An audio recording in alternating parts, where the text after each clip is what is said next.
Camera? Where is the camera? Where is the man behind the camera? It's Tom Lommel, it's the title screen. It's time to see just what he means. Where's the camera? Whoa, come on, everybody. Like, what's this weird angle? I forgot to, the whole theme is about how I forgot to check my camera setup when I set up my computer. Oh. Come closer, friends. Join me. Join me for another installment of Disorganized Play. Oh. Guys, my eyes are up here. Hello, everyone. Welcome. Thank you so much for joining me. Apologize for a little bit of a late start. I'm a little bit under the gun today. Got a few extracurricular things going on, which happens from time to time. Nonetheless, I'm here for you, and you are here for me for the next hour to talk Disorganized Play, to talk about the Sunless Citadel, my run-through of this adventure that I'm doing on Saving Throw every Wednesday night with our intrepid lineup of exciting players. So, we had a lot of things happen. Well, we had one big event happen last week, and today we're going to talk about the fallout from that. Fallout sounds kind of dramatic, does it not? The repercussions. It's not necessarily consequences, but for me as a DM, what are the implications of how last week's sessions went? Last week's session went. So, yeah, I know you're confused by the camera song. You can never be sure what the theme song is to Disorganized Play. One day, I will get somebody to actually do a Disorganized Play theme song, but in the meantime, you're subject to the whims of my contrarian heart. So, today's topics: problems and plot threads. And then, let's get weird. So the two things we're going to talk about today are, I want to just do a fairly brief recap of what we discussed on Thursday in terms of not necessarily so much how the session went, but what the implications are as a result of the setup and the execution of last week's session. Okay? And then secondly, it's time to get weird, because we're going to have to do some innovating on this week's session of Disorganized, of the campaign, of Iron Keep Chronicles. I feel like this session needs to go to a different place than what's written in the book. Now, I often feel that way, but today I really feel like this is an opportunity to, or this week's session really demands more of an innovative approach or a reskinning approach than maybe other sessions. So these two things are interconnected. It will all become clear as we it will all become clear as I go through these topics. So, with that in mind, yes, I'm guessing Dirk must be. Is Dirk Portley? Is that Eric? No, maybe it's Jordan. All right. Well, Mr. Pridgeon, you'd be welcome to join in, but this is going to be spoiler-tastic. So that's the deal. Also, maybe if I really stall out here on our time together, which doesn't seem likely, but I got my Reaper Bones in the mail over the weekend, and I might open one or two of them up. I'm particularly excited about the Froggy Moth that I got in the mail this weekend. Nerd times. All right, so with all of that in mind, let us dive right into our topics today: problems and plot threads. So, we talked quite a bit on Thursday about how there was a problem with the pacing of last week's session, that it was one long combat grind that took up the whole session. There really wasn't a lot of room for other exploration, other information to be dispersed. It was a rather one-note session. If you look at D&D in terms of what they've like laid out as their design goals, which is there's exploration, there's interaction, and there's combat, it was all combat. There really wasn't any exploration. There wasn't very much, just a tiny bit of interaction at the beginning of the session with Erky Timbers the gnome. But other than that, it was very heavy on the combat. That in and of itself is not a bad thing, right? That was by design. I intended to do that. I don't know that the players, they enjoyed it. You know, they had a decent time. Did it speak to their individual play styles in the best way or the maximal way possible? I didn't feel that way at the end of the session. I was like, that from, in terms of tailoring the experience to the group of players that you have before you, I felt like this wasn't the best fit. Okay, that's fine.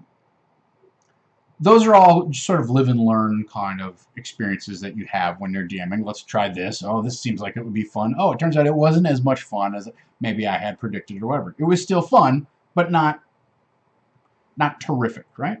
That's fine. So, on the one hand, let's take that lesson to heart.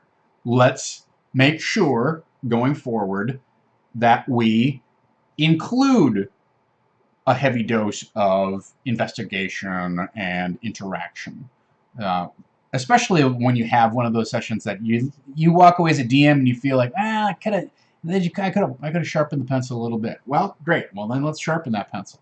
So the very next session, let's go back and switch gears. Sometimes if you switch gears too super hard, then the players are like, I don't know what's going on, right? But you at least have to like look at it and go, well, I've got to, I can't keep doing this. I don't want to do the same thing back to back.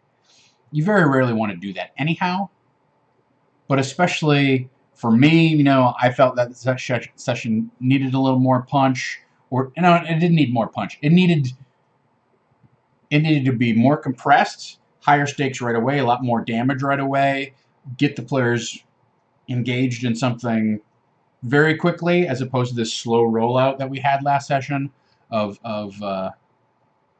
this sort of slow rollout of the goblins come up, the goblins are there, it's very tactical, and it was very much sort of like moving like chess pieces. And I felt like, in hindsight, that session should have been compressed, more damage up front, then introduce the bad guy, and then have an opportunity maybe to roleplay with the bad guy or roleplay with a captured prisoner. Somebody should surrender or maybe try to run away. But the fact of the matter was we basically sort of ran out of time because that combat was this long, rolling thunder type of combat. So I would have figured out a way to, like, for lack of a better term, fireball them right at the top and let them, like, shock to the system. Whoa, we're in trouble, and then have some victories, and then we would have more time to have other elements in the play session, right? Other than just combat. So that's in hindsight. That was my lesson learned. Here's the other big problem, though. Like, now I'm not talking about a pacing or a stylistic problem in terms of the play experience. Now I'm going to talk about a narrative problem, which I touched on last week, but which is really our challenge today to discuss, which is they've murdered most of the goblins. Certainly the Goblin Chief Dern and his Hobgoblin associates are dead, although we'll touch on that, you know, when we start to get weird. And, you know, a bunch of other goblins are the bulk of the goblin fighting force has been dispatched. Okay? So, if we look at the adventure as written, what does that leave us with? It leaves us with maybe some non-combatant goblins and a good 6 to 8 rooms for the party to explore. Okay. Well, I have, I have information I want to communicate to them. Like if we're going to have a investigative session, we've got a lot of like hanging questions that have been hinted at, but really haven't fully bloomed into a particular hook or a particular bit of information or detail that they can act on. Something's going on with these apples. Is there like a vampire plant or like alien like seed plant kind of transformation thing going on? Is there somebody bigger behind this? Are uh, are Gregory and Dell in league with someone? These are all plot threads that are hanging out there that need to be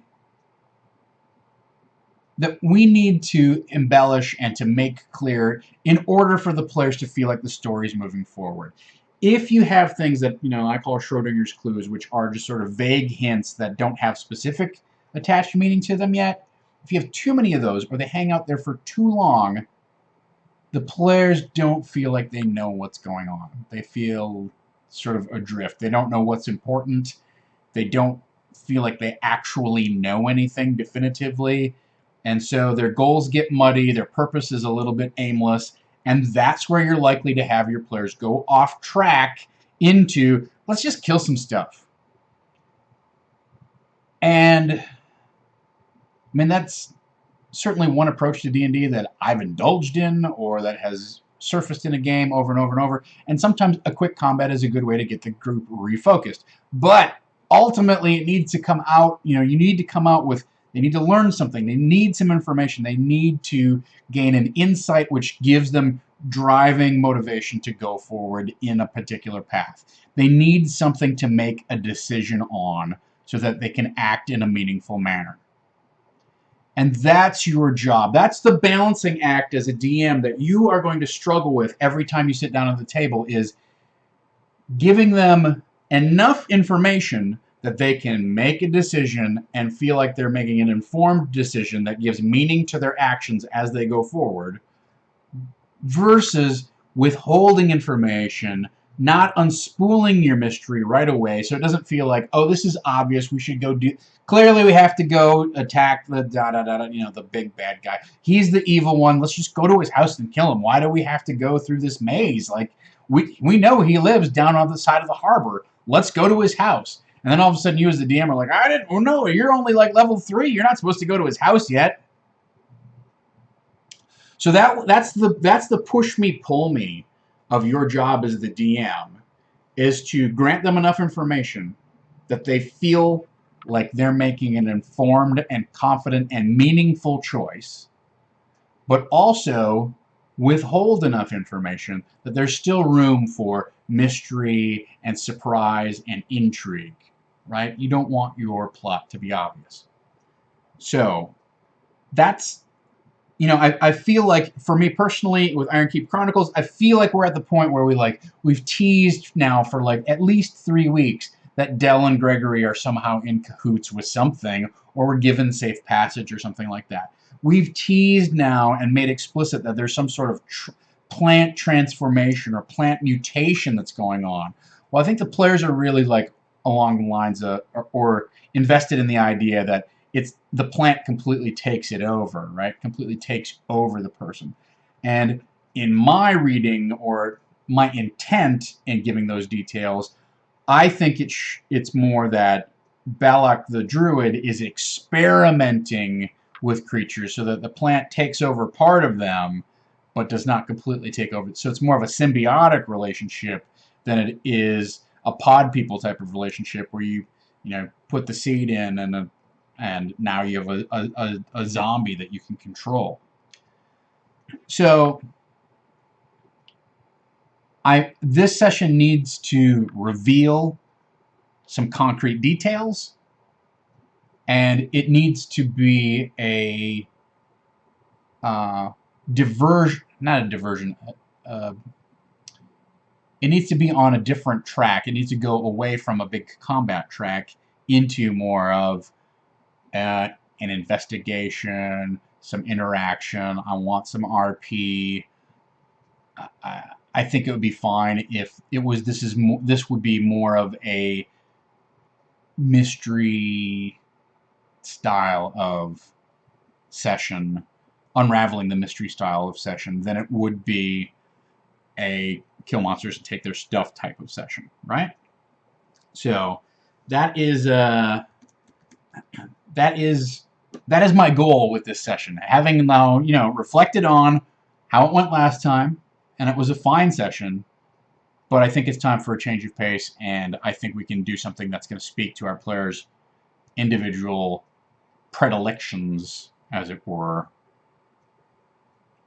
to be an even better session this time around. That's what I'm hoping for. That's what I'm hoping for. So, our problems, we have too much vague information out there. Our plot threads, I didn't set up both cameras today. We talked through our plot threads quite a bit on Thursday, so I don't want to just, I don't want to reiterate all of that stuff. But we kind of talked through it just now, right? The issues I want to address that I think are immediate. Number one, what were the goblins up to? Okay? Or what are the goblins up to? Because I think we need to make it clear that this is just one portion of goblins, that they're aligned with a much larger contingent of goblins that are maybe going out or somehow getting this information, getting these powers, getting some sort of enhancement from Belloc, and they're maybe behind the incursion into the Neverwinter Wood. We have something that's sort of dormant out there. We have a plot thread that's dormant out there, talking about how in the very first D&D session that we played of this campaign, the sheriff was like, "Well, I got goblins in the woods, so I have to take care of that." Okay, so that this is one portion of the goblins, or maybe it could be a thing where these goblins are trying to negotiate with the greater goblin force out there. I don't want to brainstorm too much because we're going to do that in just a minute. So let me just run down what the plot threads that are hanging out there. So what are the goblins up to? Why are the goblins mutated in this way? What are Gregory and Dell up to? That's something that we need to get a hold of. Those are the big ones. And then I think really the third one that's looming out there is, who are the goblins aligned with? So I think it's time to start foreshadowing Belloc, the halfling druid, and somehow giving some just some hints about who he is, what he's up to, what his goals are. I don't think we have to give a lot of specifics with him, individually. I don't feel compelled to paint him in like, okay, here's who he is, but I do want to at least get his name out there, maybe give some sort of idea of who he is and maybe what his goals and motivations are, right? So those are some of the big elements that are out there in terms of plot threads that are hanging that I would like to address in this next session. Okay. And then on top of that, as we're moving on to, as we're tying into our next topic for the day, I think it's important to remember that we've murdered any meaningful opposition that the goblins might pose. Okay? We had a huge combat session last game where the entire goblin brute force group rallied together and made this huge ambush on the kobolds and wiped out a lot of kobolds. Okay, so that's important. But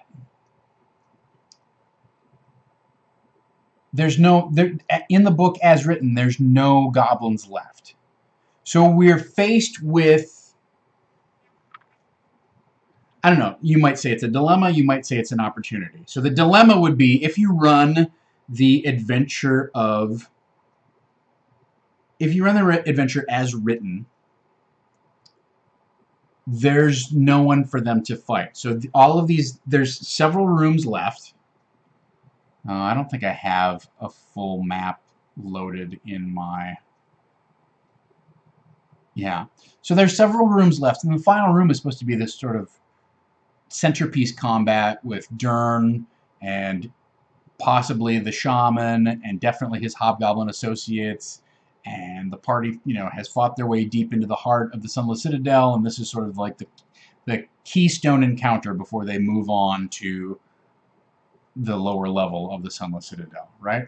Well, as written, we've killed those people. So now the dilemma would be, they're gone. Do you repopulate and have them fight a whole new wave of goblins? Do you just have the goblins there, like the non-combatant goblins that are there, the commoner goblins, and what do they act like? Do you have the goblins evacuate? Okay.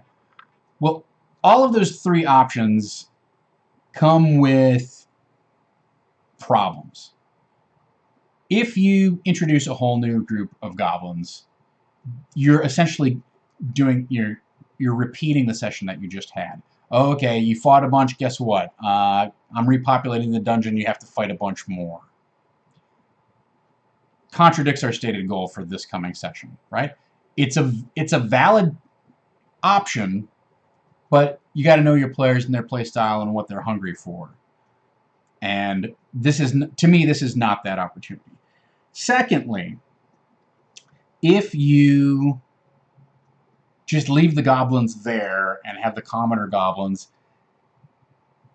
you need to make some decisions like, okay, well, what do they think that their leader doesn't come back? Because I'm guessing the party's probably going to, take some time before they go in there and flush the place out, right? What's that like? What are the commoner goblins? How are they going to respond? So you have to put some thought into that. And they're not stated that they're combatants, and you've kind of like pushed off the table that you're going to replenish the dungeon. So now you have to think of some interesting RP encounters to have with these commoner goblins. It's a good option. It's a good option. It's not on the top of my list. I think it would be fun to demonstrate or reinforce to the players, hey, you have a lot of power. You guys really kick ass. And that is shown by these commoner goblins who've been left behind being completely in disarray and frightened and scared. And where did Dern go? And we don't have anyone to protect us. And the problem is you walk into that situation and it's hard not for the players to not be sympathetic to the goblins, right? Like if you've got a bunch of like goblin mothers like coddling their little gobbo babies, even though they're goblins, your group should have a modicum of empathy for those people, right? If I went to Wonder Woman yesterday, and I have to tell you, like, I thought it was remarkable how that film dealt with the horrors of war and the amount of empathy you should have for either the troops and, well, for both the troops who are involved and for the victims and civilians who are not directly participating in fighting the war, but are victims of it. And so, number one, just go see Wonder Woman because it's a great movie. But if you have a group of players who are at all sensitive, you're going to have that situation on your radar when you're planning the session of like, well, they'll go in and they'll mop up the rest of the goblin civilians. Well, what does that mean? Are they going to be completely cruel about it and put them all to the sword? Are they going to negotiate with them and somehow grant them safe passage?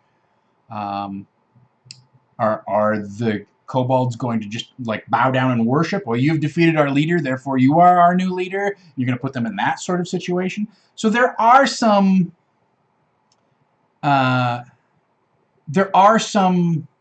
you have some reasonable options for interacting with the party. But you need to put some forethought into which of those options are you going to have sort of at your fingertips ready to deploy when the party walks in there, and how are you going to paint the scene, etc. So that's, I don't want to say it's complicated.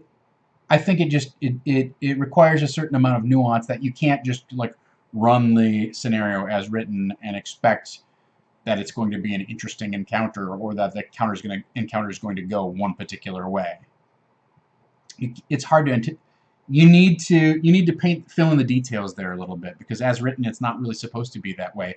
You're supposed to get in a fight, and there's a bunch of these non-combatant goblins who are cowards who run away. So that brings us to our third option, which is you can have the remaining goblins, like wait a little bit. Maybe somebody like scouts and peeks in and sees like this, they've all been slaughtered, and they bolt. Like, so it's clear that the place has been evacuated, wiped out. They've taken anything that's not nailed down that's worth any value, or maybe they've just taken like the bare essentials and there's a bunch of stuff left behind. They've evacuated. Sometimes that raises an alarm bell among the players, which makes the players actually try and run the dungeon faster and harder. Like, oh, they must have just left recently. We got to catch up to them before they tell everyone else what's going on, and they get reinforcements and establish fortifications. That can happen. You know, your players can feel like, oh no, we've by playing too well, we've tipped our hand that what a terrible strong force we are, and therefore we need to push harder and faster into enemy territory so that they don't reinforce and compensate for our prowess, right? So keep that in mind. Mailman's here, guys. Got to wrap up the stream. Just kidding. We still got 25 minutes. So the other issue there is you need to make those quote-unquote empty rooms sing a little bit. You need to fill in some details there. Is that not? You just delivered a package for someone else. All right.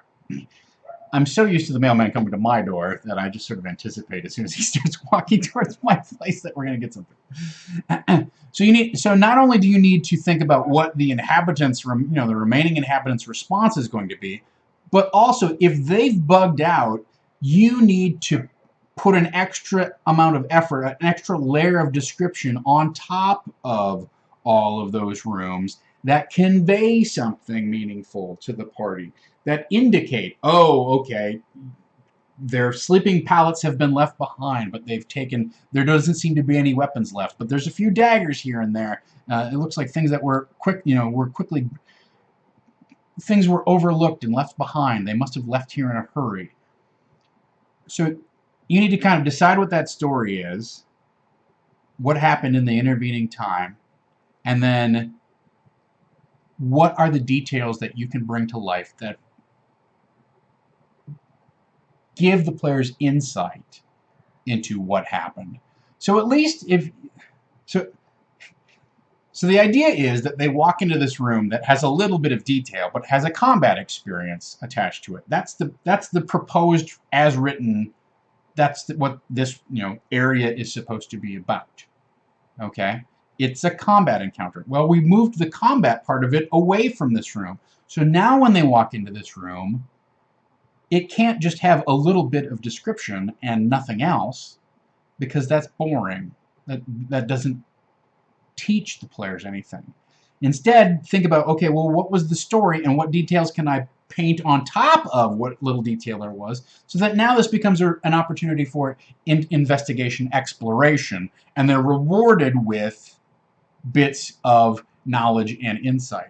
And ideally, those things need to be attached to the plot threads that we have laid out before us. So we want them to foreshadow Belak, the druid, perhaps. We want them to understand that it's more of a mutation as opposed to a transmogrification. And we want them to have some sort of clue of where Gregory and Dell are, or what they have done. So think about changing. You're not just changing the story, but you're changing the type of encounter that's happening in those rooms. We're turning this from a combat encounter into an exploration encounter. And maybe in the combat encounter, the way that they get information is this guy surrenders, and they have an RP session where they interrogate him.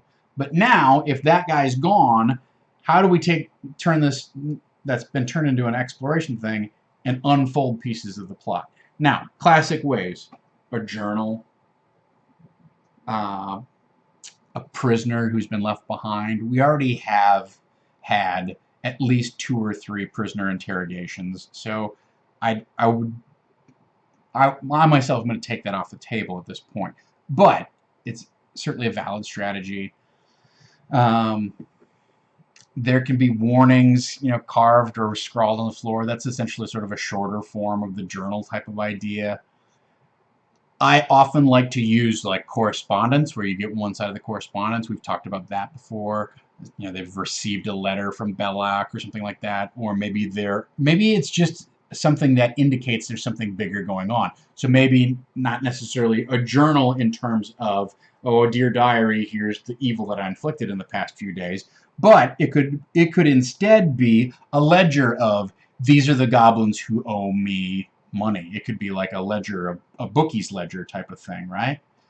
So that would be a great way to indicate that there's contact going on with the outside world. Oh, well, what if all of a sudden this bookie's ledger, say the mayor's name comes up, right? That sounds interesting. Or perhaps somebody else from the village, their name comes up. Well, all of a sudden they're implicated in this book. That provides some interesting plot hooks for the players to like dig into and go, oh, okay. Oh, that guy's dirty? The mayor's dirty? What, mayor, why is your name in this book? So that gives us those are techniques that we can use to convey things that you can't get through a straight-up interrogation. The players might have something at their disposal. They might have spells at their disposal to help extricate this information from the end of a combat encounter that's sort of gone sour, right? So, and specifically what I'm thinking of is if they have access to Speak with Dead, they can cast Speak with Dead on that spirit, and it is compelled to answer you, right? In some fashion. So sometimes the players have a way to instigate their own types of interrogation and exploration. But generally they don't, or at least this party doesn't seem to. So let's think of some different ways that we can lead them to bits of detail that matter, right? Lead them to meaningful details. All right. Thomas W.D. Young says, if the goblins stay, would the RP encounter be a good way to further one of these plot threads? And of all of those options, let me just get a drink here.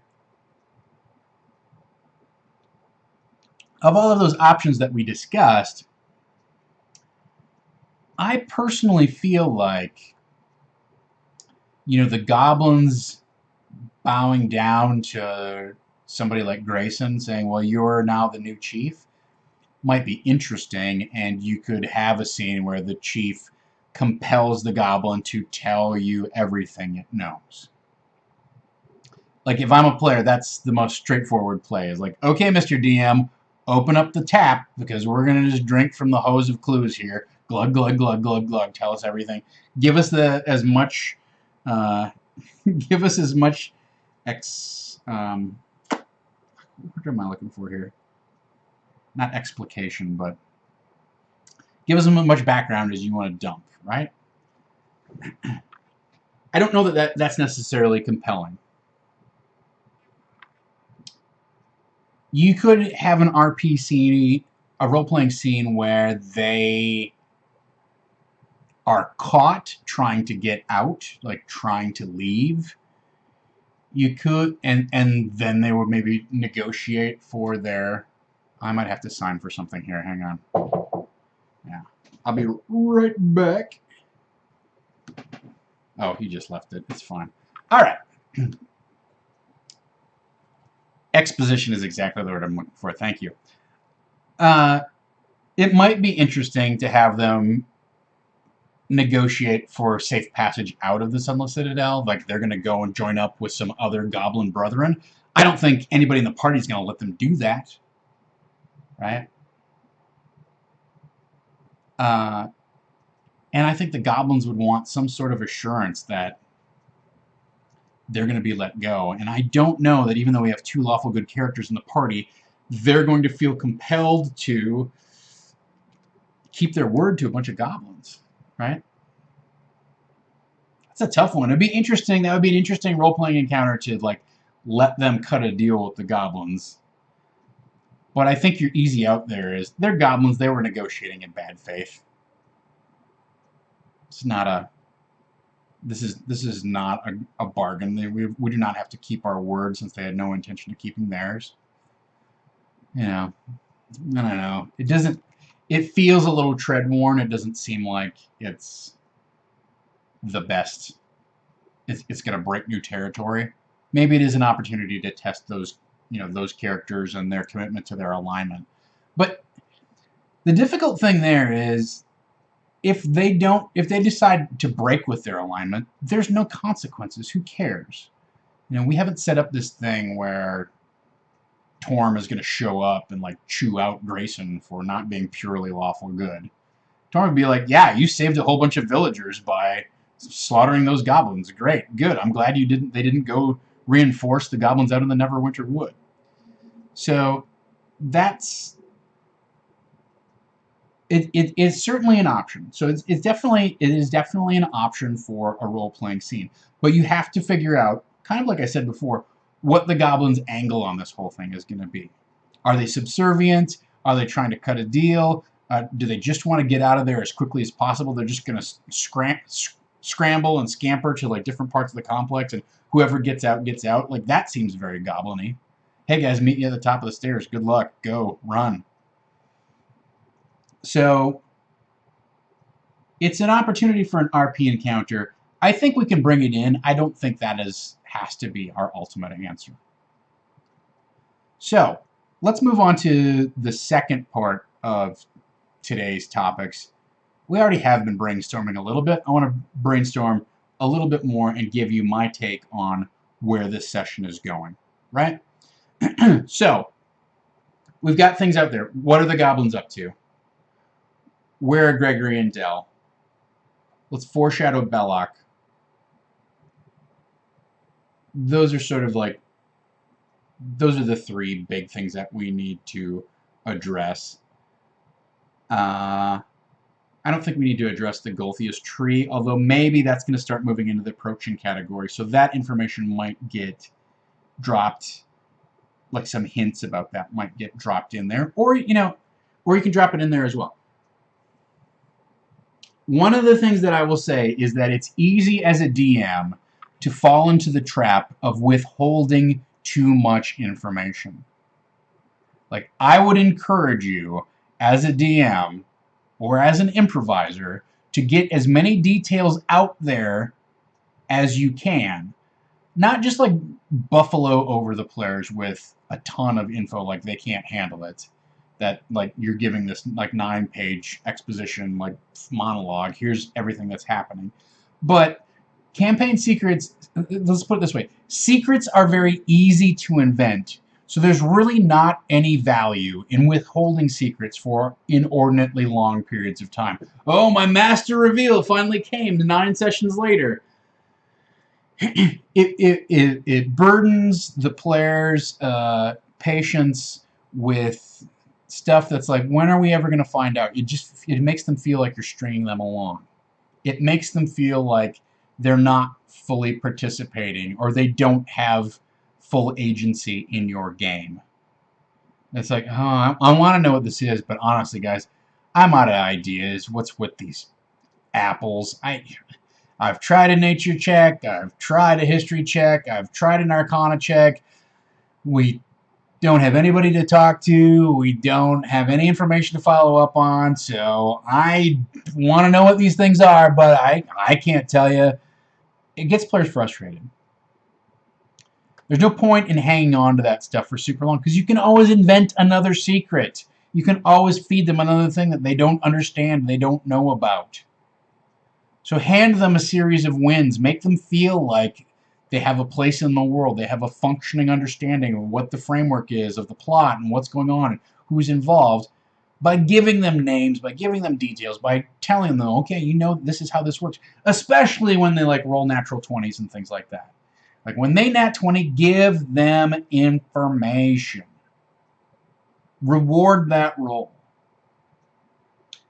You know, my argument has always been reward that roll in some way, no matter what they roll, even to some degree a -1, but especially when they roll a natural 20. Okay, you learned something major just now. I'm dropping a major, like, hand grenade of information at you, and look out, there's going to be collateral damage in your brain. Not the best metaphor, but that's what I had. Sorry. So with those things in mind, my inclination with this session, let's get weird. We've already foreshadowed, okay, this goblin guy had this weird vine skin, and he had this huge plant arm, and he flung it, he had like a bowling ball in his arm, and he flung his arm forward, and the thing came out of it. Like, what? You know, that was weird. We've already foreshadowed that something bizarre is happening. Well, let's take these remaining 5 or 6 rooms and let's amp that up, okay? So really what I would like to do is go in and do a reskin on this rooms where it is a little bit of like Duke Nukem or Aliens or whatever you want to call it, where, you know, they're like when they're the classic scene from Aliens is they go into they you know, bust into the colony, and then they open up that whatever service chamber or whatever, and then everything is like covered in this weird, you know, chitin and moss, and it has that bizarre, you know, nesting thing that the alien monsters do, right? So I think this is an opportunity to do something not 100% similar. I really don't want it to be I really don't want it to be 100%, oh, this is just like Aliens, right? Because that reinforces the idea that, oh, there's a you know, chest burster into these creatures, and I feel like that is a classic staple of that's a classic staple of fantasy role-playing games and fans of sci-fi and whatnot, and I feel like it's a little overplayed. I would like this to be more of a Dr. Frankenstein's, like grafting monsters on and things like that.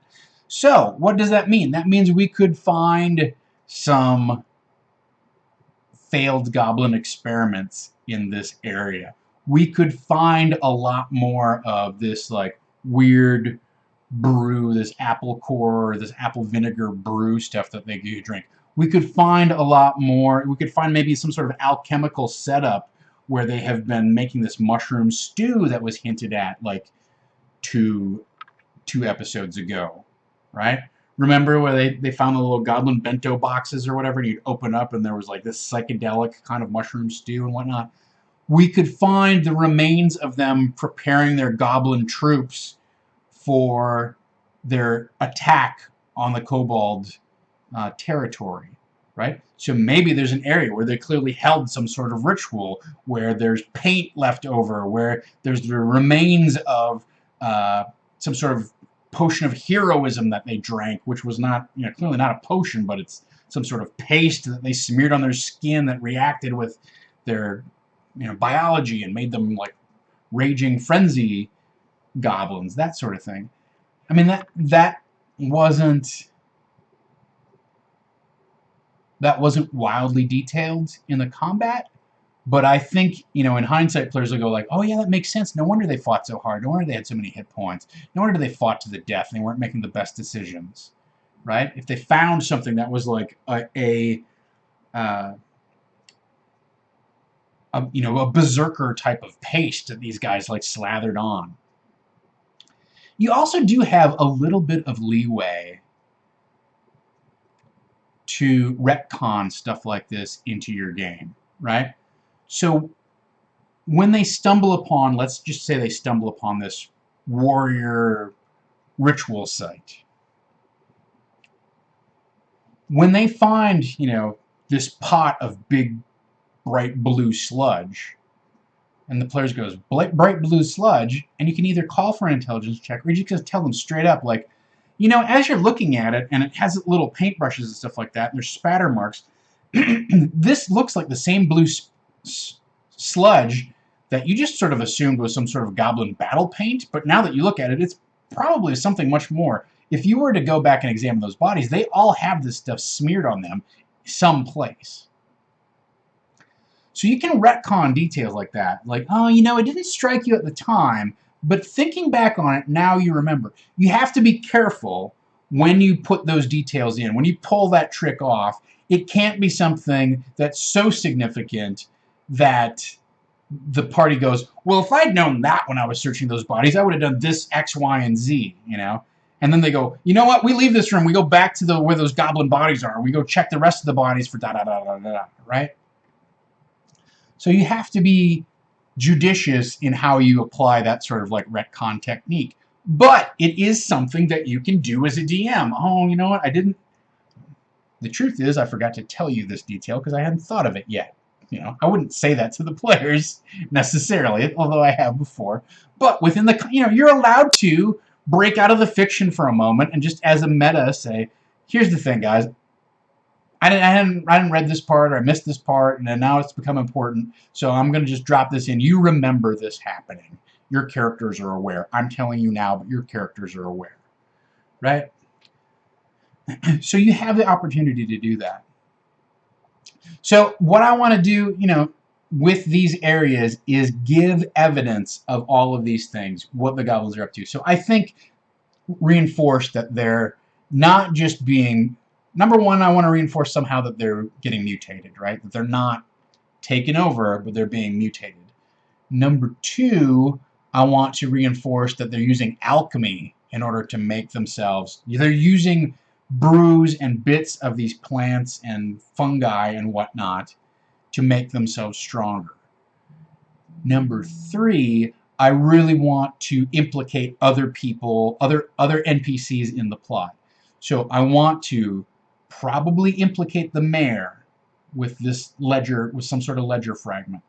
But I definitely want the goblin bookkeeper, or whatever that sort of thing is, I want it to be clear that Belloc is somehow, that the name Belloc comes up, and it's somebody who's they're serving, somebody that they're paying, somebody that they're collecting prisoners for, they're doing raids for, that sort of thing. So those are the elements that I want to reinforce. And my goal is to go through the book and find ways that I can inject this stuff into what is essentially a series of empty rooms.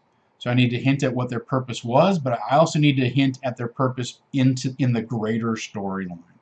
That's my task as the GM. And I think we're allowed, because they have not gone into those 6 rooms, they've really not penetrated the goblin quarters of the area, right? They've penetrated into the goblin defenses, and they know that the goblins came through this door that was this double-locked door that had been a ward, a seal against them set up by the kobolds. But the party has not been deep into goblin territory. So we have the advantage here of making this area something more ominous and weirder than it actually is in the adventure as written. So that's my goal. Thomas Young says you could have a goblin who's been mutated but it's gone wrong and it just wants to die. I mean, that is a classic moment in Aliens, right? Like we found a survivor.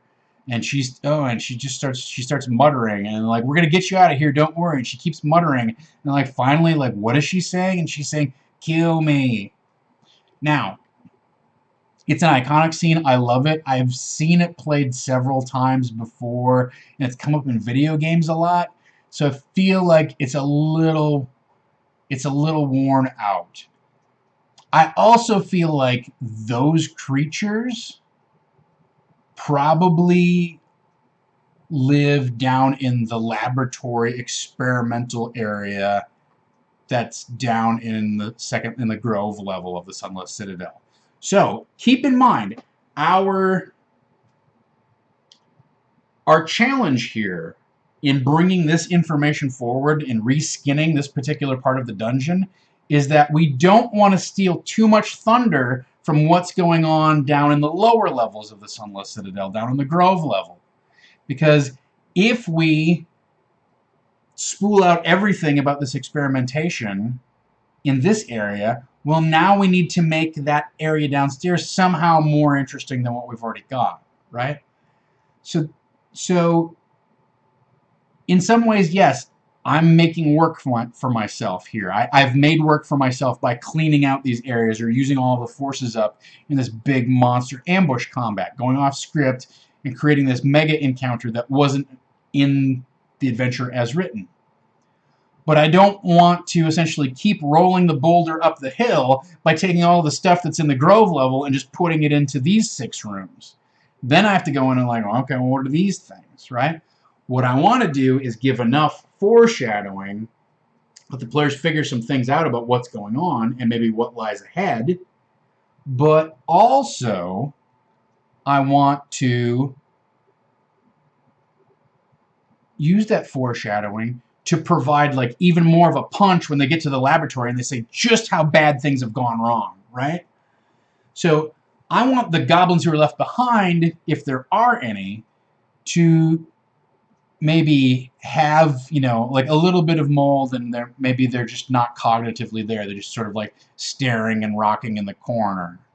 But I want the real monstrosities, the creatures that have been like so severely disfigured and deformed that they actually want to kill themselves. I want to save that reveal. If I'm even going to use it, I want to save that reveal for the Grove level. So we still have a place to go. Think of it like music, right?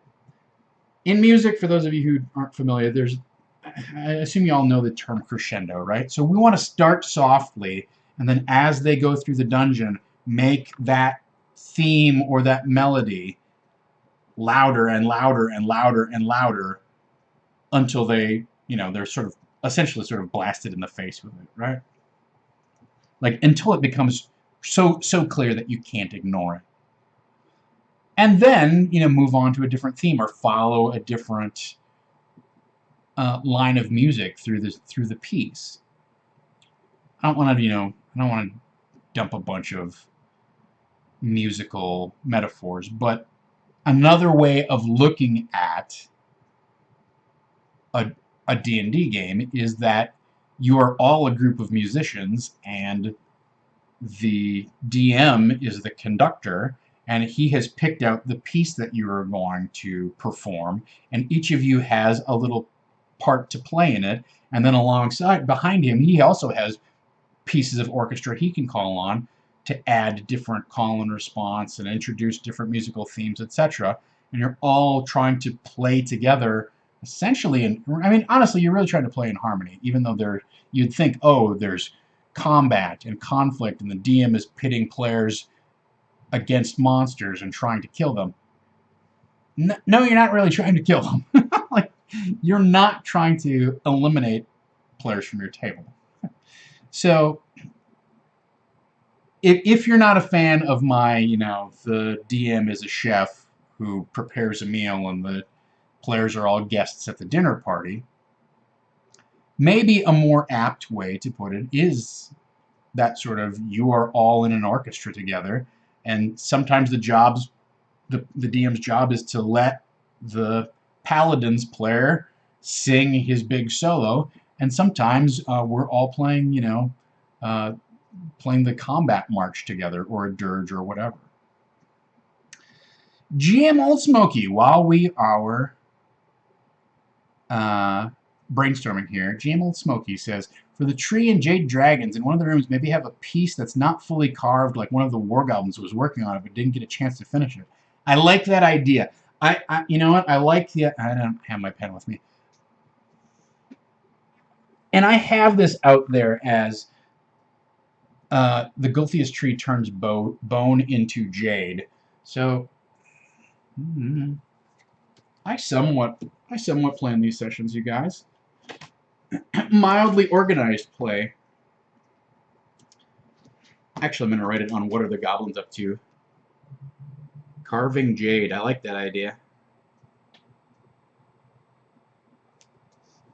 And maybe they find a jade tooth or something like that that maybe gives them the idea, oh, wait a minute, maybe this isn't just normal jade. So I think that's important. In terms of the GM versus players philosophy, it is definitely like a very old school style of play, and one which, you know, I have indulged in. Many people do. I don't know about many people, but people do. I think where that comes from is you have to keep in mind that Dungeons & Dragons, at its core root, was a war game. So it very much was okay. Like, they had an understanding that we're all going to sit around this table, and then one of us is going to walk away the winner. And I am certain that it was even more of a thrilling challenge to go, well, I am the Dungeon Master, and I have written down all of this badass shit, and the four of you can try and take me on, but I have my notes here that tell me exactly what's going to happen, so good luck. So that's it is an old school style of play. It's not one. It's one that I suggest, I recommend, it gets entered into in a very deliberate and conscious fashion, and not something that you just sit down and assume that the DM is going to kick ass on the players. I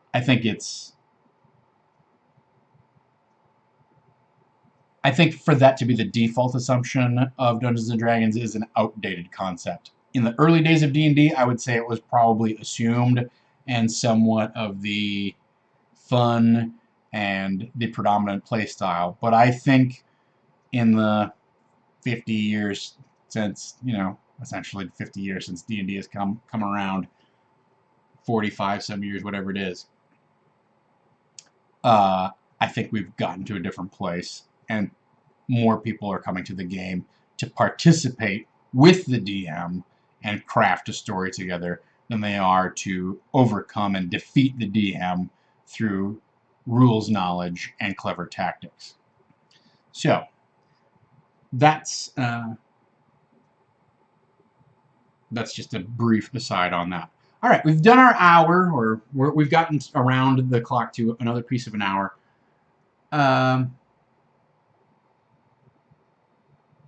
I'm gonna, you know, take these elements and kind of look at what rooms are coming and how this could get respun. If you have ideas, I'm certainly happy to hear them.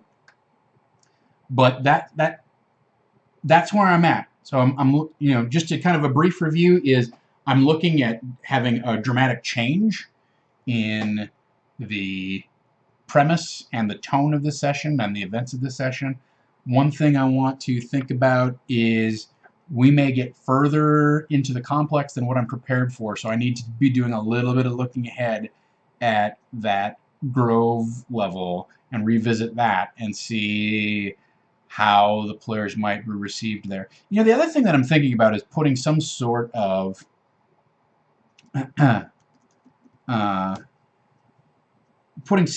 like vault or cap on that shaft that goes down to the lower level. And if you're going to do that, then you might have some sort of record book. Like, it might have been some goblin's job of, like, doing a toll or keeping track of who's gone in and out or something like that. I don't know. For some reason, it just seems more interesting to have, like, this vault on top that you can open up and drop a ladder down, as opposed to it's just open and it hangs down forever and ever and ever. So I'm thinking about that. But it's definitely, it will behoove me to look ahead and start looking towards the end game of this thing. How many encounters do we have left? And if they get a big push on and they don't get distracted by going into the rat warrens, you know, the only other thing that you got to consider is they got that key last session. I'm going to write that down as one of my plot threads, that there's this dragon key. They got that dragon key, and that dragon key opens up a hidden part of the map.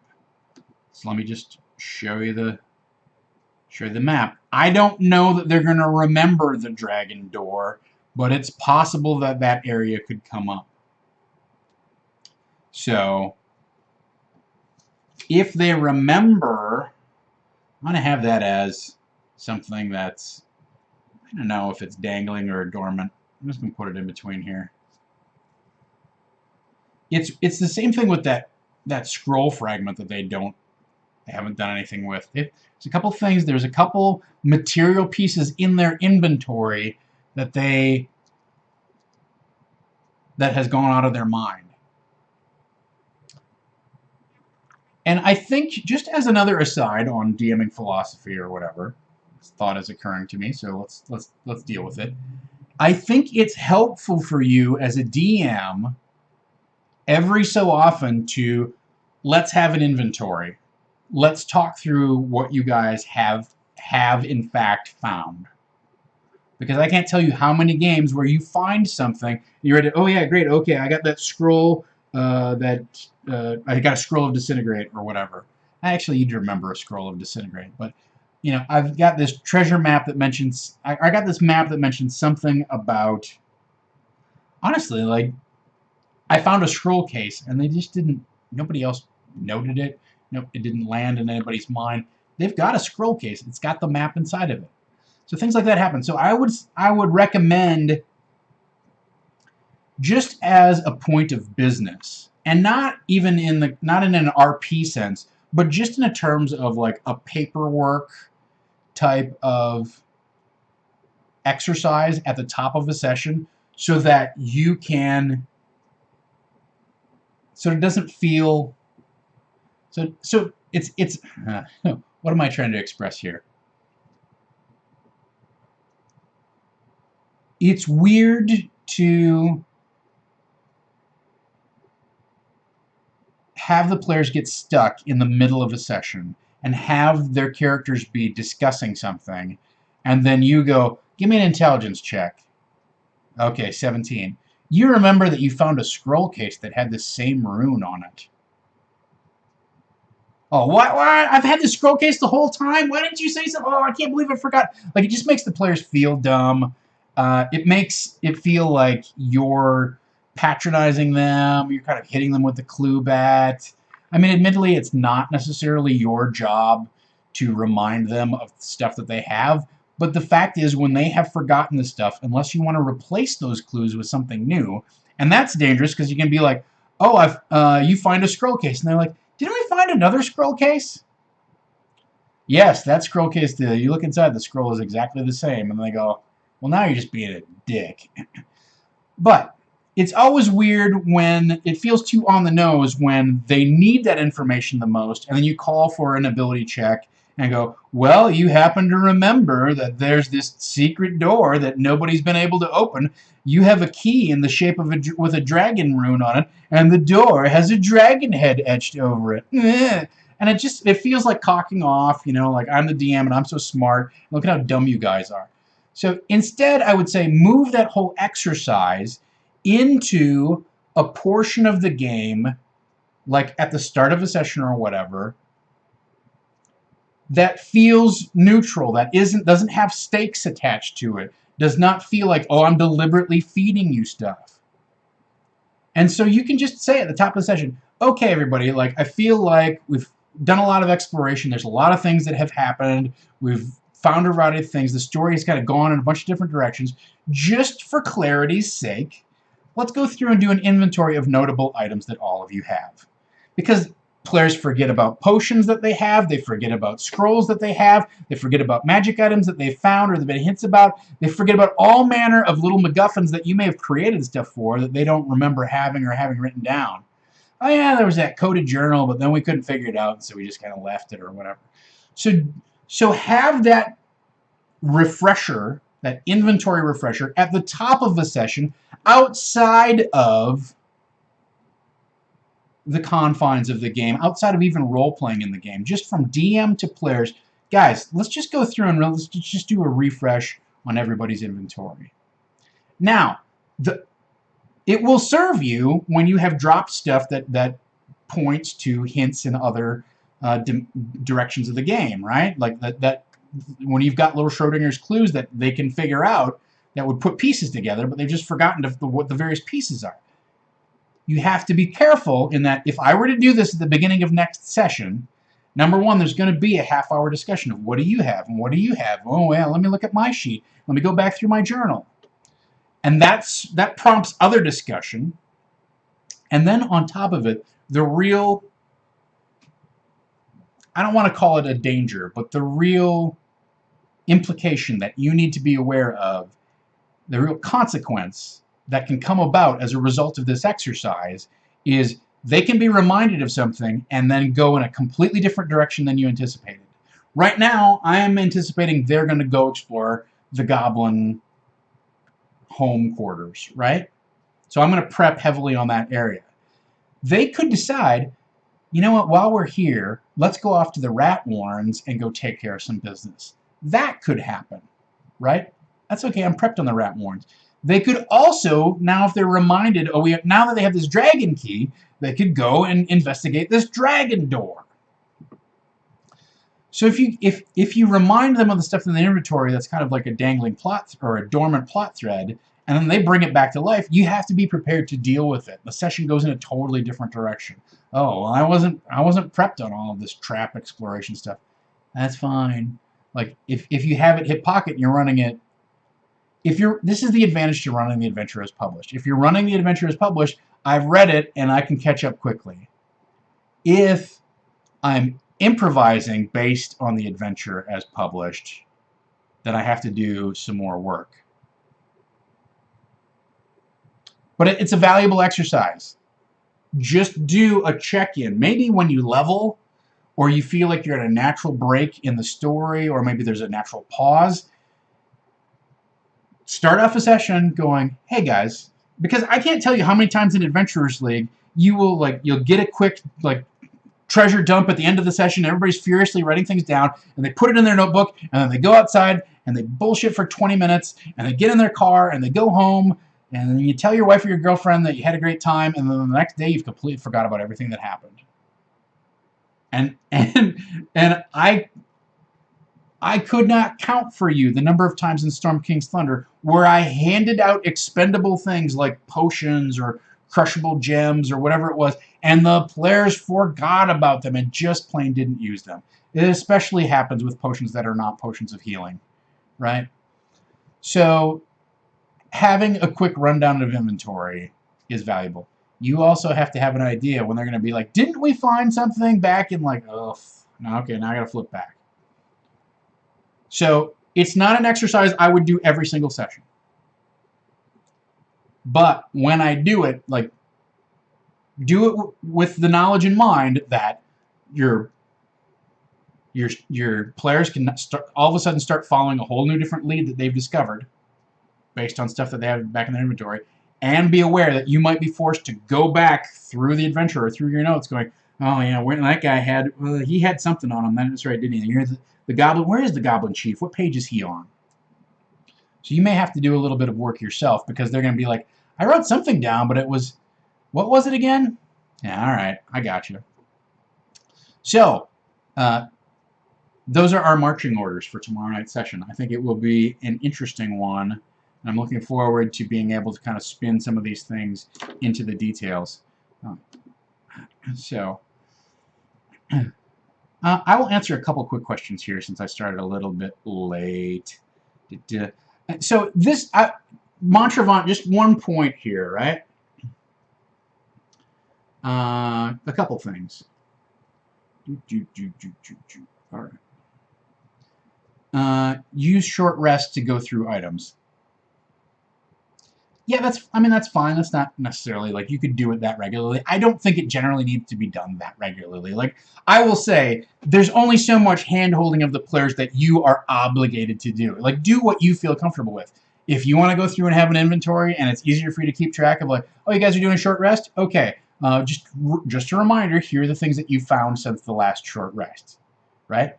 That's up to you. To me, I told you what it was.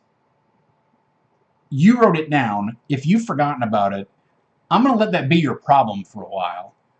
And this occasional inventory check-in thing at the top of the session is a good way to let it be the player's problem for a little bit, but not let it be a roadblocking problem that really diminishes their, like, that punishes them for being super, super lazy, right? Like, I get it, players are going to be lazy. That's fine. There should be some consequences to that. But you know what? If I've made a handout for the scroll case, I want you to see it. And there's a reason I did it, so you probably need to know it. So I don't want to punish you, where at the end of the session, they go, oh yeah, what was that scroll case? And you go, oh, well, that just happens to da-da-da-da-da-da. Patchwork98 says, try avoiding situations that require specific answers or solutions. Let them try their luck. If they get high rolls, just forget the item and let them succeed. Work with their attempts. Yeah, no, I don't think that this is in response. I mean, I agree with that. I don't think this is in response to. I don't bring up this idea in response to, well, if you don't have this key to get in this door, you're never getting in. Like, they could get through that secret door by fooling around with it. They've essentially forgotten that it's there in the complex. So this is more of a situation where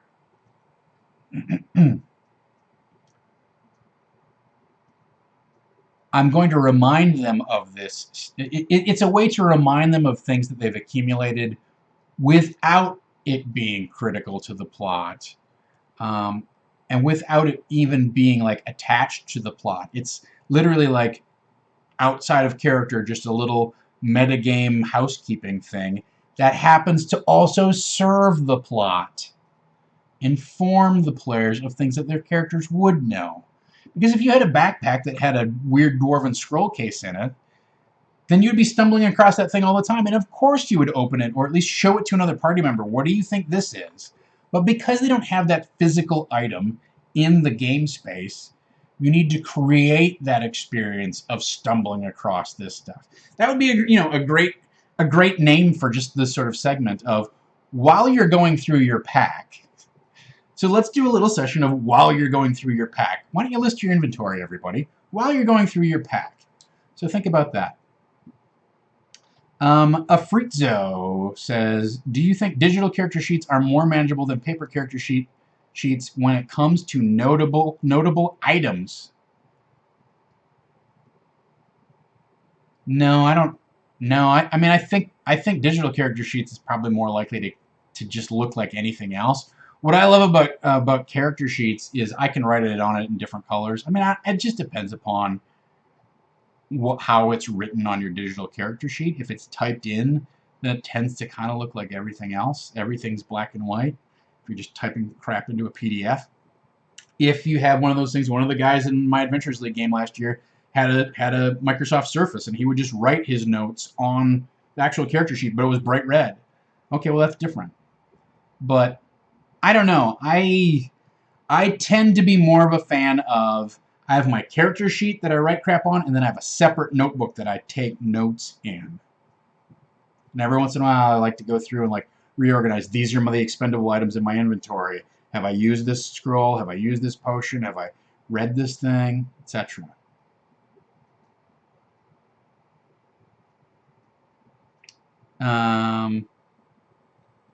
Like, I generally like to have the players do a recap, and then I fill in any details that seem significant that they're obviously missing. If they miss some details, like I said, that's somewhat on them, right? But yeah, as Tashrin says, always have more than one way out. So I do like to write things down. I like to have the physical paper in the space. Now that being said, I just got an iPad literally last week, and I'm still in the process of setting it up. And I spent an hour this morning moving all of my various game PDFs, which I don't have a ton of D&D PDFs for obvious reasons. But I took all of my role-playing PDFs and pushed them over, like all my Feng Shui stuff and all of my Evil Hat Fate stuff and Danger Patrol and all my Numenera PDFs and all of that stuff, pushed it over into a Dropbox so that I can sync up with it. So I'm curious to see. I'm generally not one of those electronic devices at the table kind of guys.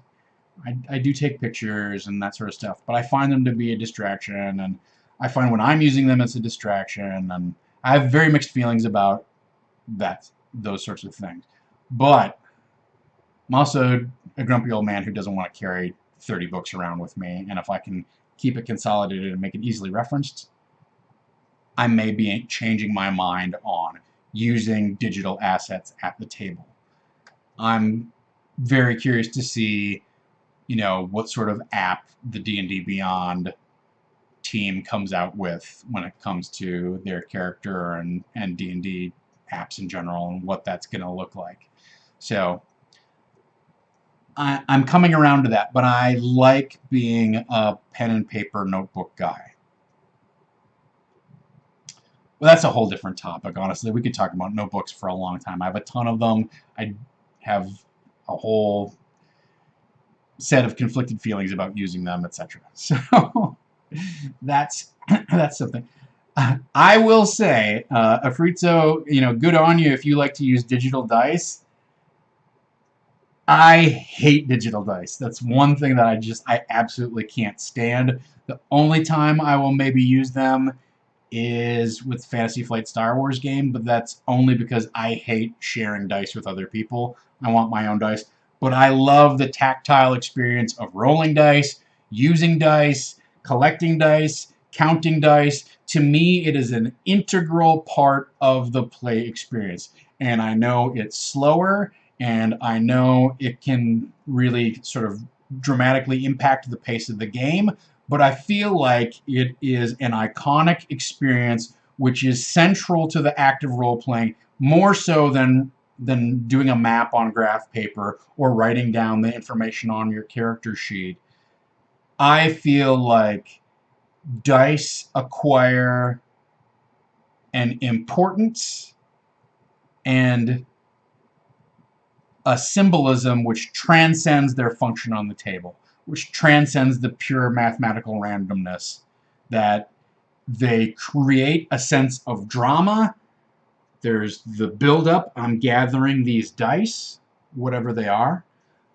There is the moment of suspense where I'm shaking them and the stakes of what's about to happen. And then there is that great determination of, here's what happened. I rolled well. I rolled poorly. Let's pool the results together. Let's tally it up. That act of tallying it up. I know I speak of it in almost like a hushed sort of like holy type of context, but that experience is so central to the experience of Dungeons and Dragons that it's very hard for me. And I love, apps on my phone, and I'm certainly having fun discovering new apps for my iPad that might be relevant, etc. And I love a good dice rolling app that looks beautiful and does things like, it's a lot faster. Like, if that's your jam, great, good for you.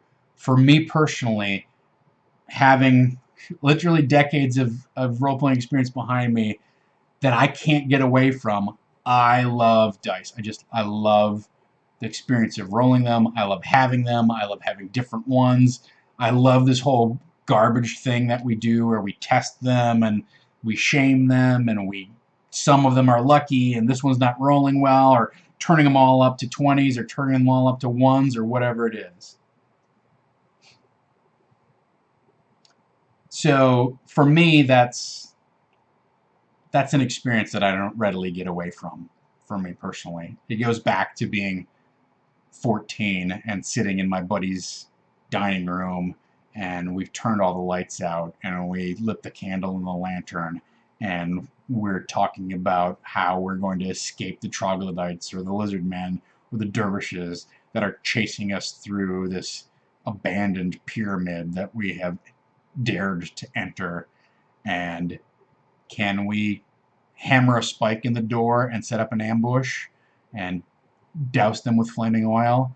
Or are we going to fumble our combat rolls and succumb to the bitter fury of their blades? That's what I think of when I pick up my dice.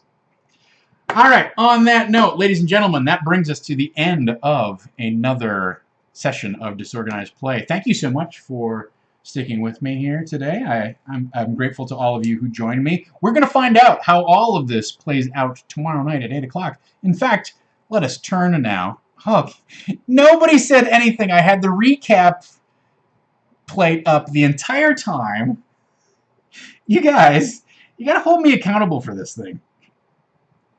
This was the prep session, you guys. It was the prep session. That's embarrassing. All right, well, Farquaad, you need to say something. Yeah, no problem, Fritzo. You do you. Your jam is your jam. I just wanted to share where I'm coming back with my experience. Later this week on Saving Throw Show, tonight it is Tales from the Loop. Mr. David Crennan is taking this much-lauded Kickstarter game for a test drive tonight at 8 o'clock on Saving Throw. It's, I saw the Kickstarter go around. I'm kind of bummed that I didn't back it. I chose not to. I loved the art, and I thought, well, maybe I'll just get the art books off of Amazon or whatever. And I'm a lukewarm Stranger Things fan, even though it should just like hit me right in the heart of the target demographic. I watched the whole thing. I felt like it was a good episode of The X-Files that took place over 10 episodes. But I wasn't one of those guys who raved about it. So, Tales from the Loop supposedly has a very like Stranger Things type of vibe. It takes place in the 80s. It has that kind of like moment in the culture, but then there's this weird robots and aliens type of vibe on top of it, right? You can find out what it's all about tonight at 8 o'clock with Mr. David Crennan. Tomorrow night, of course, we will see what plays out with our game at 8 o'clock. We're running Iron Keep Chronicles, our D&D 5e campaign. Thursday at 2, I will be back here to give you the recap on how I felt about the session, how things went, whether it played out the way that I thought, whether it played out the way that I did not anticipate, and where we go from there. Kind of, we always have some like, we always do a little bit of the roadmap towards what are we going to talk about next Tuesday? What do we need to prep? Where do we think things are going? Maybe I will show off some of my Kickstarter goodies and do some Q&A on Thursday as well. Sort of depends upon how the session goes and what sort of time I have. But if you'd like to have more of a dedicated Q&A session, we had some good questions today. I'm happy to try and carve some time out for that. Hit me up on Twitter and let me know. Or if you have questions for me, you can always drop them to me on Twitter, and I'll either respond on Twitter or bring it up in Disorganized Play. Friday is another episode of Wild Cards. They have did they defeat the giant evil tree, the Hangman's Tree? We're doing some sort of flashback one-off episodes of Wild Cards, so you don't have to have a huge handle on the story in order to dive in and enjoy that. Saturday at 12:30 is the season finale of Phoenix Dawn Command. I'm not sure what's coming in after Phoenix Dawn Command. Let's ask Dom.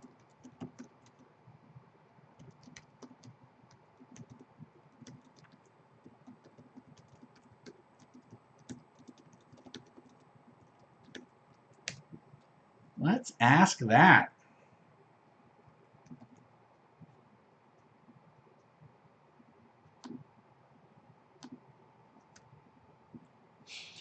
So that's coming on Saturday. I hope you tuned in last night for Honey Heist. I'm going to have to go back and watch the VOD on that.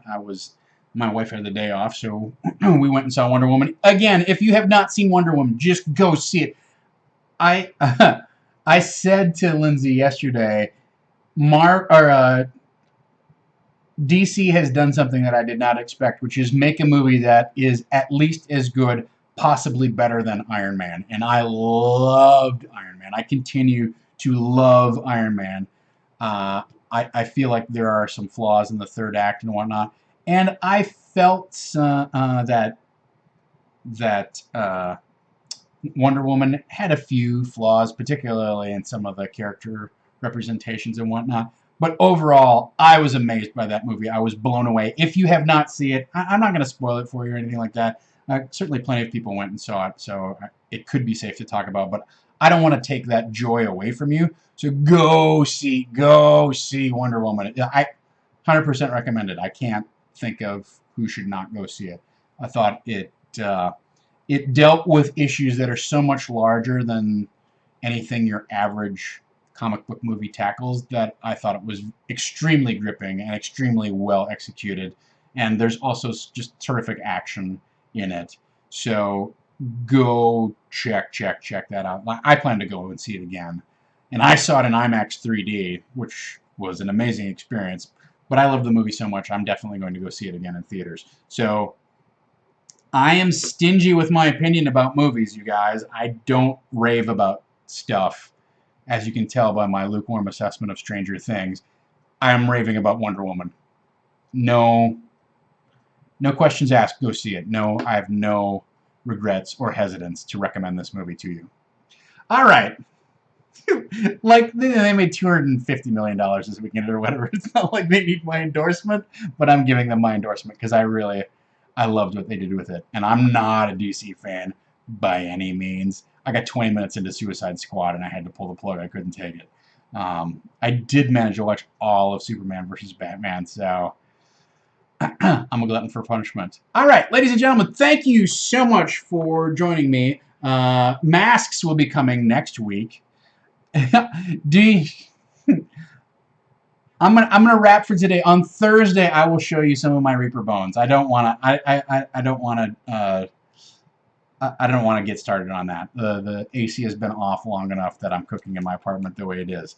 So, thank you so much for joining me, everybody, and we will see you tomorrow night. I think we're going to have a special guest tomorrow night, so tune in.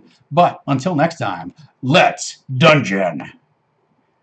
113 times in a row, I have gotten the calendar right. I cannot be stopped. I hope on Thursday I can remember that I said 113 times, because that's a lot, and the number just keeps getting bigger.